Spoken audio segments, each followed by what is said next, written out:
Hi friends, ఈరోజు నేను గోంగూర పచ్చడిలు వండుతున్నాను. ఎలా వండుతున్నానో ఒకసారి చూడండి. ఫస్ట్ గోంగూర అయితే దాంట్లో ఉడకబెట్టేసి చోకర్లో వేసి మిక్సీ ఆడేసి ఉంచుకున్నానండి బరగ్గాను. ఇంకో సాల్ట్, పసుపు అది ఆడేసి ఉంచుకున్నాను. పసుపు, నూనె, ఉల్లిపాయలు, పచ్చిమిరకాయలు, 2 ఎల్లుల్లిపాయలు వేసాను. సాల్ట్ వేసి ఫ్రై చేస్తున్నానండి. పసుపు సాల్ట్ వేసి అవు మాట వెనక ముందు వచ్చినా ఏమనుకోకండి. ఎందుకంటే నేను డబ్బింగ్ ఇలాగా మాట్లాడుతూ నాకు మాట్లాడకపోతే ఉత్తప్పుడు ఎన్నో కబుర్లు చెప్తూ ఉంటాను. పచ్చిరీలు అవి వేసాను, ఫ్రై చేసాను, కారం వేస్తున్నాను.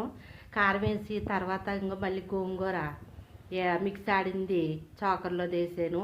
వేసాక మళ్ళీ కంత ఎసరేసి ఉడకబెట్టి తాలింపే లేకుండా తాలింపులోనే ఇవన్నీ చేస్తానండి. కాకపోతే చాలా టేస్ట్గా చాలా బాగుందండి. బాగున్నాకే వీడియో పెడుతున్నానండి. ఈ ఛానల్ని కోనసీమ లక్ష్మి అని ఛానల్లో సబ్స్క్రైబ్ చేయండి, లైక్ చేయండి. కూర అయితే చాలా బాగుంది, మీరు ట్రై చేయండి. బాయ్.